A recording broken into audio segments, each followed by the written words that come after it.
The Cathara Interstellar Compact had been running the Deathworld trials for 216 years. In all that time, they had never admitted a human. Commander Valith Sornethais did not consider this an oversight. She considered it a statistical inevitability. Humans were, by any objective measurement, fragile. They were soft-bodied, slow-healing, and embarrassingly susceptible to cold. They lacked the Cathara's secondary skeletal reinforcement. They lacked the Drakval's redundant cardiovascular system. They lacked even the Orith's baseline atmospheric adaptability. They were, in the blunt assessment of her training doctrine, the galaxy's most successfully persistent mistake.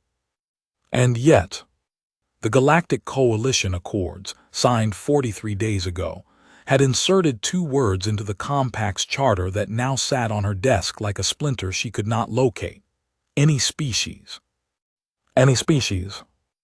Valith stood at the observation window of the Vale Station Processing Hub and watched the newest intake of recruits file through the transit corridor below. 61 bodies. 60 were the mix she expected, 3 Cathara, a dozen Drakval, a scattering of Orith and Ven, and 1 enormous Gretkai who would either pass the first trial or be carried out in pieces. All of them chosen from species with documented combat lineages. All of them carrying paperwork that listed multiple prior military engagements, survival certifications, or genetic pre-screening scores in the 95th percentile or above. And then there was the 61st. She was easy to find, not because she stood out in size, the opposite. She was the smallest person in the corridor by a significant margin, coming up perhaps to the Drakval in front of her mid-chest. She had dark hair cut practically short, wearing the standard-issue gray intake suit that had clearly been tailored down for her frame by someone in processing who had either taken pity on her or found it amusing. She was carrying a duffel bag over one shoulder and reading something on a data slate as she walked, not looking up, not looking around at the species she was surrounded by, each of which could have dismembered her in under 6 seconds. She did not look frightened. She did not look awed. She looked, if Valith was reading the expression correctly, and after 216 years of combined institutional history, she had learned to read every expression in the catalogued sapient gallery, faintly impatient. Commander. Valith didn't turn. Instructor Sec. Her second-in-command, a veteran Cathara with a scar bisecting his left jaw, stepped up beside her and followed her gaze to the corridor below. He found the human in approximately 3 seconds. "The Coalition insertion," he said. "Oh." "She has no prior military record." "I'm aware." "No combat certifications, no genetic pre-screening. Her intake form lists her occupation as," he paused. She could hear him reading, "agricultural technician." Valith turned from the window. "Keep her alive through orientation. After that, she'll wash herself out. And if she doesn't, then the trial will." She walked back to her desk and picked up the intake file. Human, female, 24 standard years. Name, Mara Voss. Place of origin, New Meridian Colony, HD 40307G. Her application to the Deathworld trial program had been filed 3 days after the accords were signed and had arrived with a letter attached, which was unusual. Recruits did not write letters. Valith had read it once, been briefly irritated by it, and filed it. She found herself reading it again now. To the commanding officer of the Vale Station Deathworld Trial Program, **. My name is Mara Voss. I'm a farmer's kid from a colony world that got hit by a Scareth raiding party 8 months ago. The Coalition's defense arrived 4 hours late.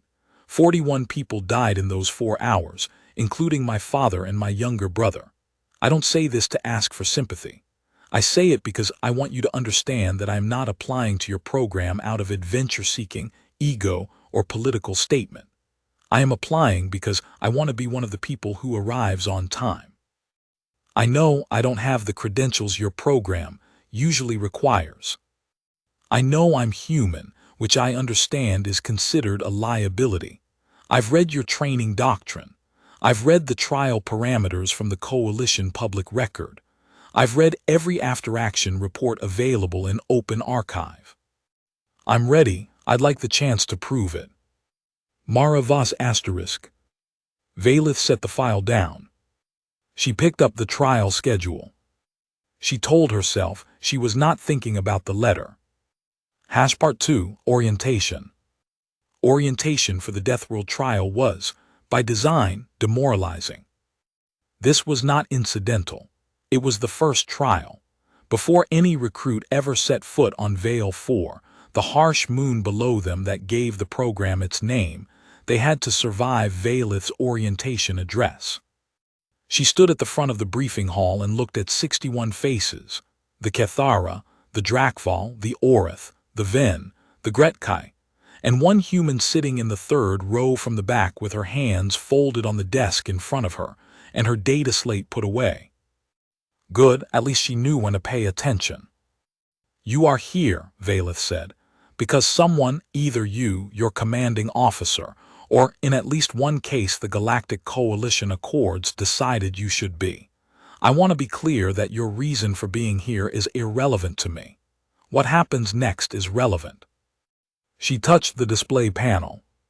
Behind her, the image of Vale 4 filled the wall, a gray-brown moon the size of Earth's Luna, surface temperature ranging from -40 to -20, in what passed for its summer, atmosphere barely breathable without a rebreather for the first 2 weeks, and a surface biology that the program's founding documents had described as enthusiastically hostile. The Deathworld trial is not a simulation. The moon behind me is real. The organisms on it are real. The cold is real. The terrain is real. What we give you is a kit, a partner, and 22 days. What you must do with those things is survive, complete 4 extraction objectives, and return to the extraction point on day 22. She paused. In 216 years, 38% of recruits have completed the trial. The rest have either been extracted early due to injury, withdrawn voluntarily, or, another pause, deliberate, not returned. The hall was very quiet. Not returned, she repeated, in case any of them had missed the implication. She let that sit for a moment, and then she walked the length of the front of the room slowly, looking at them. In the last decade, our completion rate has been 29%. The trial does not get easier. It gets harder every year, because the only recruits who should be passing it are the ones who will survive actual deployment in coalition defense operations. If you cannot survive Vale 4, you cannot survive what comes after. She stopped at the end of the room.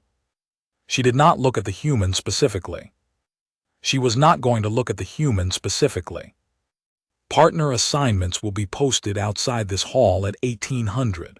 The trial begins at 0600 tomorrow.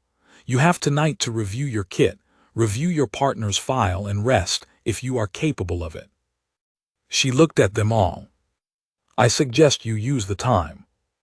After the hall emptied, Instructor Sec found her in the corridor. Partner assignments, he said, by way of explanation, holding out the data slate. Valith looked at it.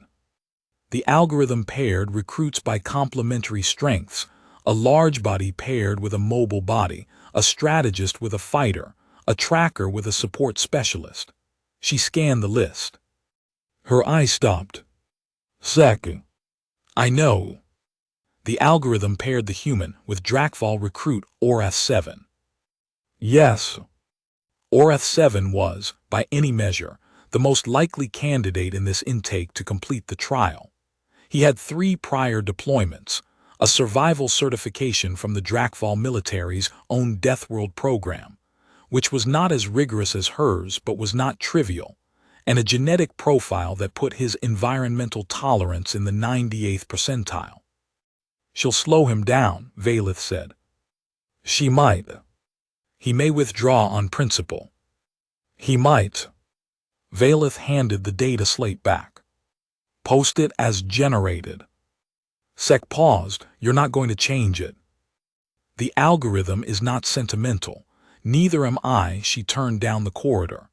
If Orcs-7 completes the trial despite his partner, that is relevant data. If he fails because of her, that is also relevant data. And if she surprises us? Valith kept walking. That, she said, would be the most relevant data of all. Part 3, Day 1. At 0600, 61 recruits dropped to the surface of Vale 4 in pairs, via individual descent capsules. At 0617, the first distress signal came in. It was not from the human. It was from a Ven pair who had landed in a gully directly adjacent to a Skithrak nest, the large, territorial, six-limbed predators that were Vale 4 apex fauna, and the trial's most reliably lethal complication. They were extracted at 0640. The station's monitoring system tracked all 30 remaining pairs via biosignal transmitters. Valith sat in the monitoring station and watched the constellation of signals spread slowly across the moon's surface map, each pair a small colored dot moving toward their first objectives. She found the human's signal easily. It was moving faster than she had expected. Not fastest. Orcs-7's Drakval physiology gave him a natural ground speed advantage, and 3 of the Cathara pairs were covering terrain quickly, but the human's signal was moving at a pace that placed her in the top third, which was, statistically, not where Valith had placed her. She zoomed in on that sector. Biomonitors didn't give her video. Recruits were not surveilled directly by program doctrine, both to preserve trial integrity and to give them the psychological reality of being genuinely on their own. But the signal data told her altitude, pace, direction, and cardiovascular load. The human's cardiovascular load was elevated but stable. She was running on Vale 4 in the cold with a rebreather on day 1. Valith made a note.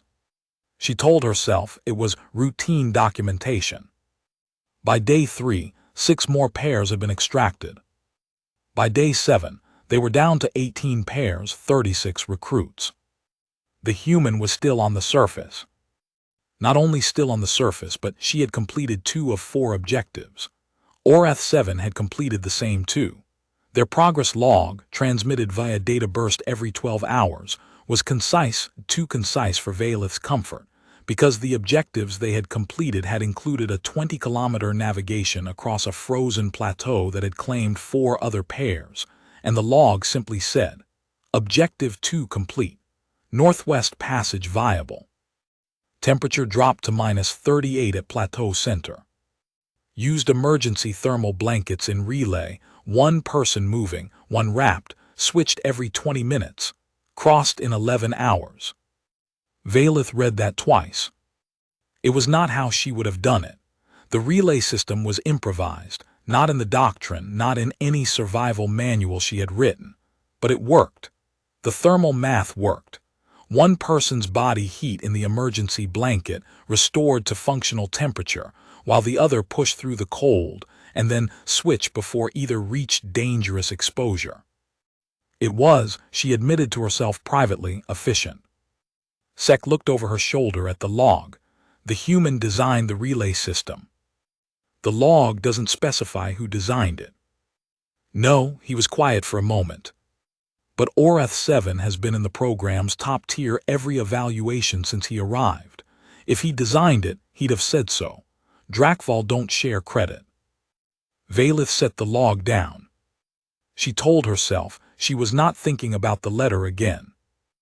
I am applying because I want to be one of the people who arrives on time. Part 4, the SKTHRAK. Day 11. 18 pairs had become 9. The human was still there. Valith was in the monitoring station at 0300. She did not entirely sleep during the trials, never had, and this one was keeping her in her chair more than usual when the alert came in. Biosignal spike, Sector 7, 2 signals both elevated, heart rates climbing past safe threshold. She pulled up the sector data. Skithrak 3 of them. And 2 recruits, the human and Orath 7, who had apparently walked into a hunting territory in the pre-dawn dark. Valeth's hand moved to the extraction trigger. The program had protocols. Recruits in life-threatening contact with Skithrak were eligible for emergency extraction. She had used it 11 times in her career. The Skithrak were not a beatable problem. They were a survivable problem only through avoidance, and once you were in contact, survival rates dropped below 15%. She watched the biosignals. She watched them for 4 minutes and did not pull the trigger. Because the signals were not running from a Skithrak triggered pursuit response, every recruit was briefed on this. The signals were moving, slowly, deliberately. She checked the sector terrain map. Sector 7 had a feature she had noted when she reviewed the trial layout, a narrow defile in the rock face, east side of the sector, approximately 1 meter wide at its narrowest point. The Skithrak were 6-limbed predators with a body span of 3 meters. They could not enter the defile. She checked the signals against the terrain overlay. They were in the defile. They had found the defile in the dark, during an unplanned Skithrak contact, and they were inside it. They were waiting. Skithrak did not wait long. They were ambush predators, not siege animals. The creatures would lose interest within 2 to 4 hours and move on. Valeth sat back. Her hand moved away from the extraction trigger. Sek appeared at the door at 0400, looking at her with the expression he used when he had something to say, and was deciding whether to say it. "Say it," she said, without looking at him. "The human found the defile." "I don't know that." The Drakval survival doctrine specifies engagement or escape via speed. He wouldn't have known the defile was there. He may have done terrain analysis. He may have. Sek came to stand beside her and look at the screen. The biosignals were still in the defile, both stable now, both dropping back toward resting rate. Or she read the terrain on approach and held it in memory until she needed it. Valeth said nothing. "She read everything available in the open archive," Sek said quietly. "That was in her application letter." Valeth looked at him. "I read the letters," he said without apology. "All of them. That one I read 3 times. She turned back to the screen. At 0630, the biosignals moved out of the defile and continued on their heading. Part 5. What Valith remembered. She was 22 standard years old when she took the Deathworld trial. She had grown up on Cathara Prime in a military family, in a city that had been rebuilding from a Skarath raid for her entire childhood. She did not remember the raid. She remembered the gap lots. She remembered the memorial wall with names she would trace with her fingers on the way home from school. She remembered her father, who had been a soldier, telling her that the only apology for arriving late was to never arrive late again. She had applied to the trial young, the youngest recruit her cohort had seen. She had been paired with a veteran twice her age who had regarded her with open skepticism for the first 4 days, and then, on day 5, when she had found them a water source in a terrain sector that should have been dry, had started watching her differently. She had completed the trial. Her partner had completed the trial. She had become an instructor at 30, a senior instructor at 40, commander at 61. She had designed the current version of the trial parameters. Every objective, every distance, every timing threshold. She had built it to be exactly survivable enough that the right people passed, and no easier. She sat in her quarters on night 11 and looked at the monitoring screen she had transferred to her personal terminal, which she told herself was operationally necessary, not personal, and watched 2 small biosignals moving through the dark of Veil 4 and felt something she had not felt in a very long time. Recognition. She was not going to say that. She was never going to say that to anyone, including Sek, who was far too perceptive for her comfort. But she remembered being the smallest recruit in the briefing hall. She remembered the looks, the calculations happening behind strangers' eyes. She is too small, too young, too light. She will not last. She remembered what it felt like to be measured against a standard built for a body that was not hers, and to decide quietly that she was going to rewrite the measurement. She looked at the signal labeled * recruit Voss, M. "Don't die," she said very quietly to no one. The signal moved steadily through the dark. Part 6, Day 15. 3 pairs left. Orcs 7 and the human Mara *. She had started thinking of her by name, which she recognized as a lapse in professional distance, and could not seem to stop, had completed 3 of 4 objectives. The 4th was the hardest, a direct overland crossing to the extraction staging point, 26 kilometers, through the storm corridor that bisected the moon's habitable band. The storm corridor was not, technically, impassable. It was passable during weather windows. The windows lasted between 2 and 6 hours. They occurred, on average, twice every 3 days. The program monitored them and logged them in the data burst transmissions to recruits. The problem was that Day 15 had brought an anomalous storm pattern. 2 convergent fronts that had collapsed the windows to less than 90 minutes, with the next projected window 38 hours out. Valith had already authorized early extraction for 1 pair who had been caught on the wrong side of the corridor when the window closed. They had made the right call. She had noted it.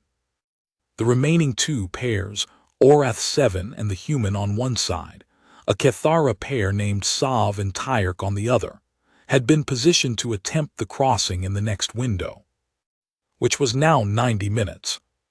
In 90 minutes, 2 pairs needed to cover 26 kilometers or shelter and wait 38 hours, which would push them past the trial's Day 22 extraction point, which meant automatic withdrawal. Valith sat in the monitoring station. Sek sat beside her. Neither of them was pretending this was routine anymore. The storm corridor was lit on the terrain map, red bands showing wind speed and visibility. 2 small dots on the east side. 90-minute window, Sek said. 26 kilometers. Cathara pair can do it. Sav and Tyrk are both fast ground runners. They might make it. The human, Valith asked, and she knew the word came out differently than it should have. Sek glanced at her. At the pace she's been maintaining, she's been doing around 4 kilometers per hour over difficult terrain. She'd need to average nearly 18.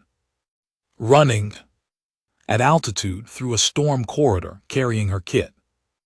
Valith said nothing. The window opened. She watched the dots. Both pairs moved. Immediately, no hesitation, they had both been positioned at the corridor edge, both waiting. Valith began counting. The Cathara pair moved fast. She watched Sav and Tyrk's signals burn through the terrain map, military pace, efficient, eating distance. The human signal was vast. Not as fast as the Cathara, but faster than 4 kilometers per hour, much faster. She's running, Sek said softly. Valith did not answer. She was watching the math, the numbers scrolling on the side of her screen. Distance covered, distance remaining, time elapsed, time remaining in the window. At kilometer 14, the storm data updated. The window was collapsing early, not 90 minutes, 62. Valith's jaw tightened. Sav and Tyrk were at kilometer 19. They would make it. The human. She's at 16, Sek said. I can see that. 10 kilometers in 40 minutes with kit at altitude. Commander, that's. I know what that is. 42 minutes on the window. The human signal burned. At minute 51, 11 minutes before the window closed, the signal crossed the corridor boundary on the west side. Valith let out a breath she had been holding for 9 minutes. 26 kilometers, Sek said. In 51 minutes. She had a head start, they both did. She ran the whole thing. She ran the whole thing, Valith confirmed. Her voice was entirely neutral. Sek looked at her. Don't, she said. I haven't said anything. Don't say anything. He was quiet for a moment. Then, she still has to survive 7 more days and reach the extraction point. Yes, Valith said. She does. Part 7, the data burst. Every 12 hours, recruits sent data bursts. They were protocol, objective status, bio-readings, resource levels. Terse. Informational. Most recruits sent exactly what was required and nothing more. On day 17, the humans sent something extra. It came at the end of the standard data burst, a short text block appended after the required fields. Note for program record. Orath-7 has been an exceptional partner. His terrain instincts are better than mine in high-visibility conditions. Mine are better in low light. We figured that out on day 2, and we've been assigning point position accordingly since. Thought that was worth logging in case it's useful for future partner algorithm calibration. Valith read it 3 times. She walked to Sek's office. She handed him the data slate. He read it. He handed it back. His expression did not change, but she had known him for 30 years and she knew what that expression meant. She's optimizing your algorithm, he said. I noticed. From inside the trial. Yes. While running from Skithrak and crossing storm corridors. Sek. I'm just noting the timeline. Valith put the data slate down. She looked at the wall. She looked at the terrain map. She looked at the small signal that was still moving, steadily, 7 days into a trial that had ended careers and in some cases lives. Update the algorithm notes file, she said. Flag her observation for post-trial review. Yes, Commander, a pause. Should I flag it under operational feedback or exceptional recruit observation? Valith looked at him. Operational feedback, she said. He nodded. He was very carefully not smiling. She walked back to the monitoring station. She did not allow herself to smile either. Part 8, Day 21. 1 pair left. Sov and Tyrk had completed the trial on Day 20, extracted cleanly, their progress exemplary. The Cathara pair had shaken Valith's hand in the extraction bay and told her it was the hardest thing they'd ever done, and she had told them sincerely that they should be proud. Then she had gone back to the monitoring station. 1 pair left on the surface, with 1 day remaining. They were 8 kilometers from the extraction point. 8 kilometers on a day that was, meteorologically, the worst the trial had produced in 6 years. Not the storm corridor, they were past that, but a temperature drop across the whole surface, down to -48 in some sectors, driven by a geothermal event that Valith's program meteorologist had flagged as a one-in-a-decade anomaly. -48. In standard issue, survival kits rated to -35. Valith had her hand near the extraction trigger again. The protocol was clear. Below thermal kit rating by more than 10 degrees, extraction was authorized but not mandatory. Recruit welfare was the deciding factor, and the biosignals told her what she needed to know. She looked at the biosignals. Both of them were elevated. Cardiovascular stress consistent with cold exposure, but within range, not critical, not yet. And they were moving. They're moving, Sek said unnecessarily.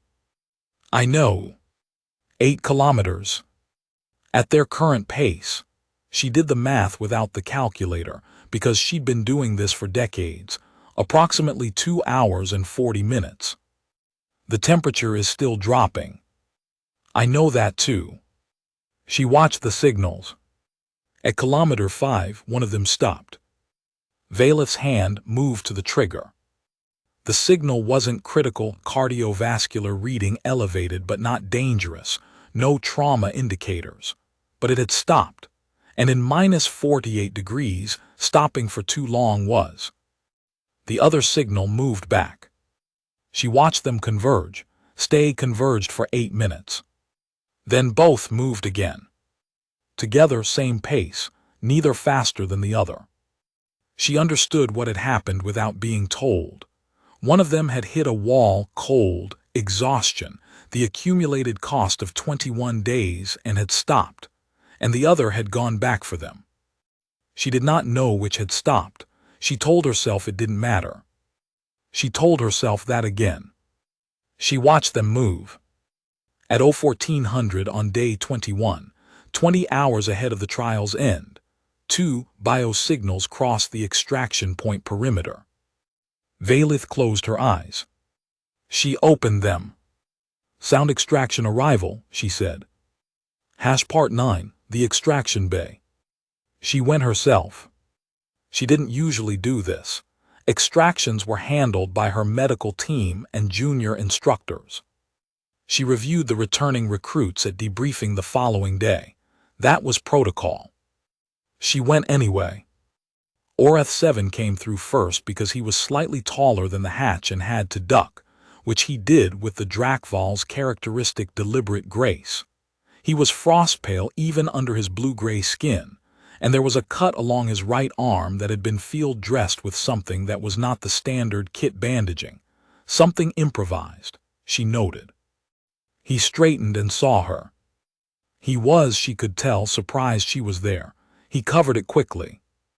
"Commander," he said, and he made the Drakval formal acknowledgement, a slight inclination of the head, deeper than casual, which in Drakval culture meant I have done something I did not think I could do, and I am telling you this. "Recruit Orcs 7, she said, "well done." She meant it. He stepped aside. Mara Voss came through the hatch. She was smaller than the monitor had prepared Valith for, which was an absurd thing to think.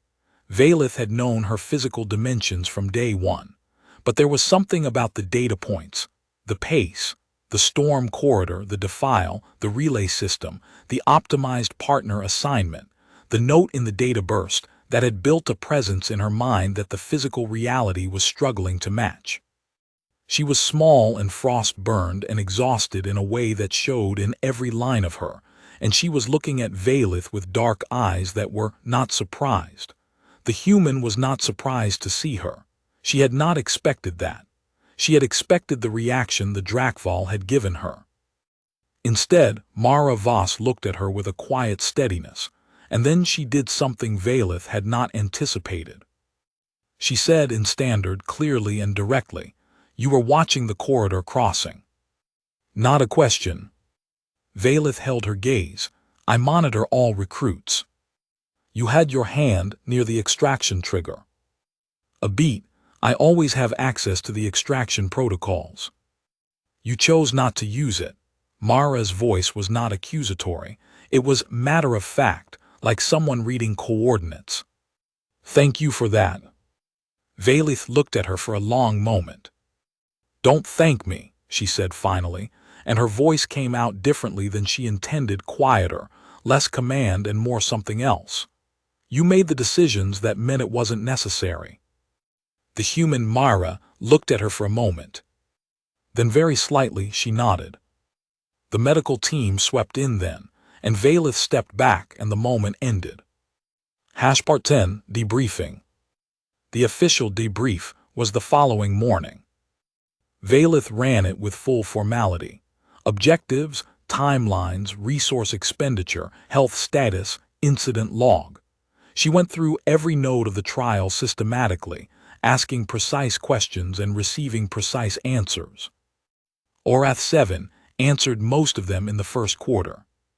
He was, as she had expected, thorough and exacting in his after-action reporting. Mara answered the rest. She answered them with the same economy she had used in her data bursts. No extra words, no hedging, no performance of achievement, just information. She had done this, then this, then this. It worked or it didn't. When it didn't, she did something else. When Valith reached the corridor crossing on day 15, she asked, "Your pace through the crossing exceeded your established baseline by a significant margin. What was your physical state going in?" Mara considered this. Cold, had been cold for 2 days before.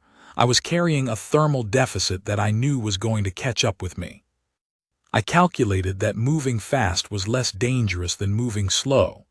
If I slowed down to a sustainable pace, the window would close before I crossed, and the 38-hour shelter wait would likely put me past viable health parameters.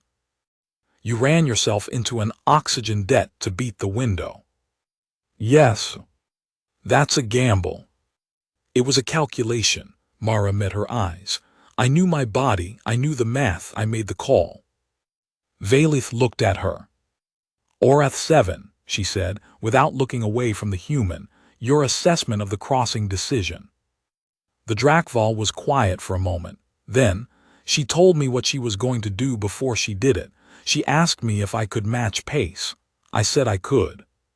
She said if I couldn't, she'd wait at the far side and I should shelter and she'd signal. He paused again. I could match pace, but she would have done it alone if she'd needed to. Valith finally looked away. She made a note on her data slate. At the end of the debrief, she set the slate down and looked at both of them. The trial completion rate this cycle is 8.3%, she said. 2 of 24 completing pairs, Sav and Tyrk and the 2 of you. She looked at the human. The program has been running for 216 years. You are the first human to complete it. Myra was quiet for a moment. Then she said, "What happens now?" Valith almost let herself feel something purely human in that moment, something like a smile. "Now," she said, "you qualify for deployment as a coalition defense operative, with, based on your trial performance, the recommendation for fast track to advanced training." "Advanced training," Mara said. "Yes. A beat. When does it begin?" Part 11, VLITH after.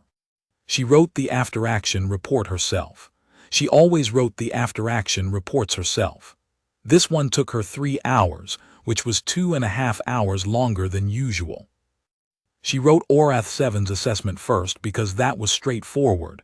Exceptional, deployment ready, recommendation for special operations consideration. Then she sat with a blank section, and the cursor blinking for 40 minutes.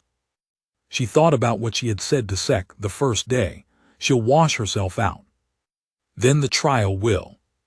She thought about the corridor crossing, the defile, the relay system, the note about the partner algorithm.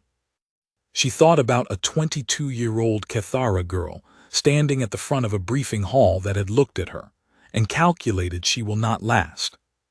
She began to write. Recruit Mara Voss, human, completed the 216th Deathworld trial in 21 of 22 days, under conditions that included a 1-in-a-decade thermal event, a Skithrak contact situation, and an anomalous storm corridor compression. She is the first human to complete this program. Her performance cannot be assessed by the metrics this program was designed to measure, because those metrics were not built with a human physiological baseline. She did not perform on the existing scale. She performed on a scale she built in real time from available materials. Specific notations. She identified a terrain feature under pressure that saved her life and her partner's. She developed an improvised thermal conservation technique not present in any survival manual. She maintained strategic map memory and applied it under acute physical stress. She submitted a calibration observation for the partner assignment algorithm mid-trial that has been reviewed and found sound. I have been designing and running this trial for over a century.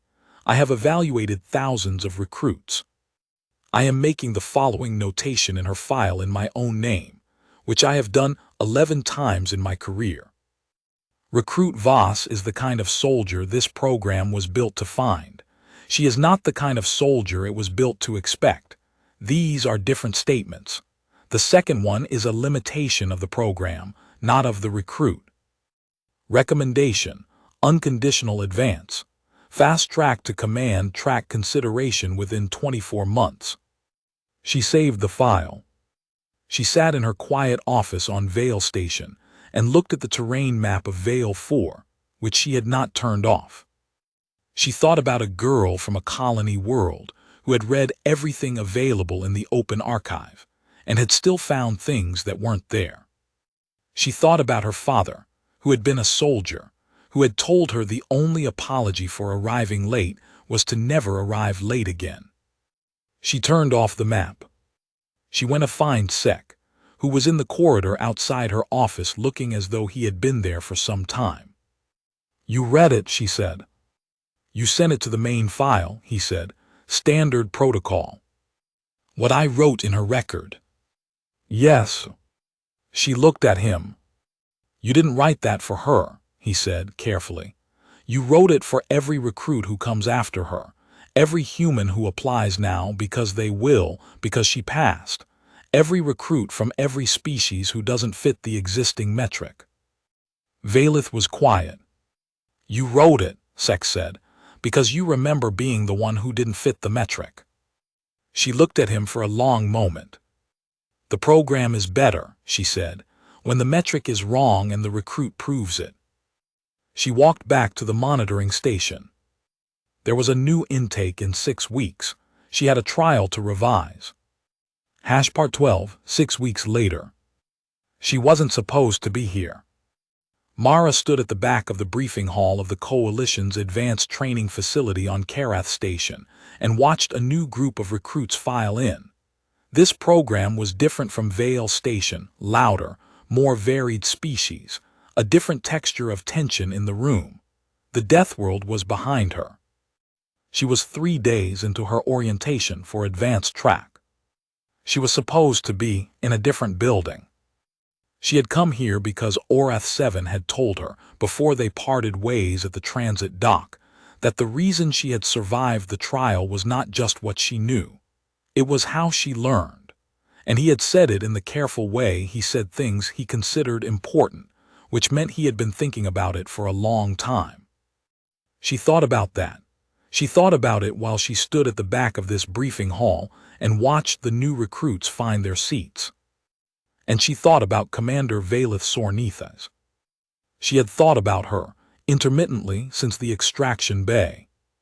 She had been trying to analyze it, the way her brain filed things that needed analysis, and she kept arriving at the same conclusion, which was that she didn't have the right framework for what had happened between them in the extraction bay, and in the debrief room, and in the 3 sentences that had felt like something other than debriefing. She had read Valeth's after-action notation. It was in her file which she had access to, standard protocol. She had read it 4 times. She had not been able to entirely account for what it felt like to read it.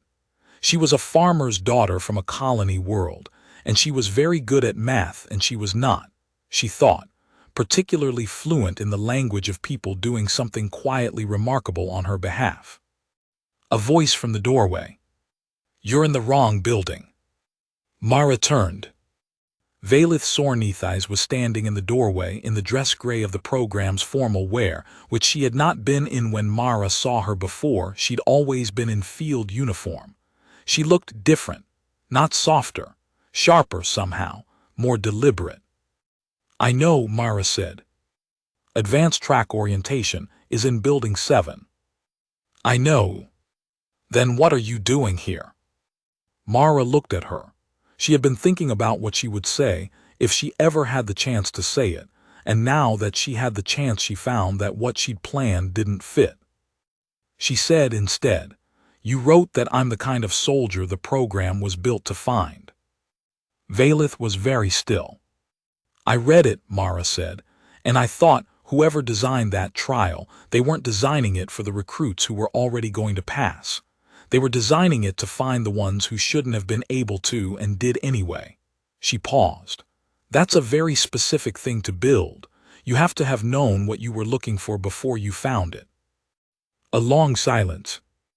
Valeth looked at her. Something in her face moved, not much, not in a way that most people would have read. But Mara was good at terrain, and she had spent 21 days learning to read what small signals meant. Building 7, Valeth said finally. Second floor, room 12.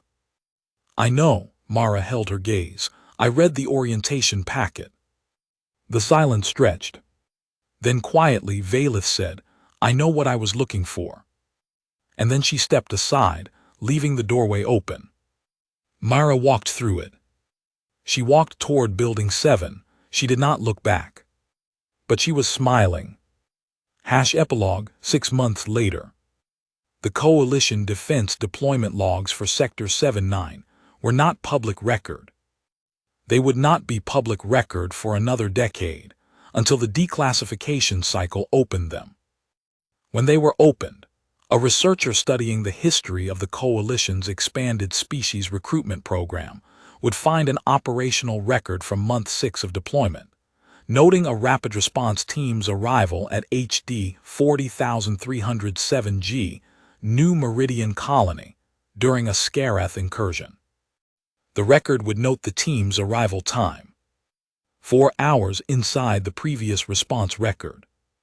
The team lead was listed as Operative M. Voss, Human, Coalition Special Operations. The record would note her citation for tactical efficiency, and for a novel thermal management system she had apparently introduced to the rapid response protocol, which had enabled the team to maintain operational pace in conditions that should have slowed them significantly. The record would also note, in the personal commendations section, a section that was rarely used, a single line submitted by the operational oversight officer. This team arrived in time. The oversight officer's name was listed as Commander Valeth Sornethais, Kethara, Vale Station Deathworld Trial Program, serving on secondment to Coalition Operational Review. She had requested the secondment 30 days after a human girl completed her trial. Nobody who read the record later would know what it had cost her to request it. Nobody who read it would know what it meant to be there on the ground when the team arrived, and to see with her own eyes that there was no gap lot. There was no memorial wall. There were people still standing who would have been names carved in stone. But she knew. And somewhere in a rapid response transport, completing post-mission equipment check, Mara Voss knew the oversight officer had been there. She didn't say anything. She didn't need to. Some things didn't need words. Some things were exactly as heavy and as real as the numbers made them, and the only answer was to show up, and to be fast enough, and to be the one who arrived on time. She checked her kit. She filed the mission report. She went to find her team. The end. Story stats. Word count, ~9 750 words. Duration at 160 WPM, minutes. Engine, C. Misjudgment reversal plus H. The Defiant melts. Stream, romantic adult. Charged, slow burn, suggestive in subtext only. No explicit content. Human type. Lone civilian turned soldier, female protagonist, rare inversion matching the title. Alien female. Warrior commander designed the trial, undone by recognition. Setting, Deathworld Training Moon/Military Station. See Doppel 2020. Identity mirror. The commander sees her own younger self in the human girl. Ban tropes check. No stock phrases verbatim, no explicit content, no abuse as romance, adult stream only. Variety dimensions. Human type, civilian soldier candidate, female. Alien role, commander designer. Setting, Deathworld Moon military. Obstacle, the trial plus institutional prejudice. Mood, action, right arrow vindication, right arrow slow burn. Ending, her people recalibrate plus quiet personal connection.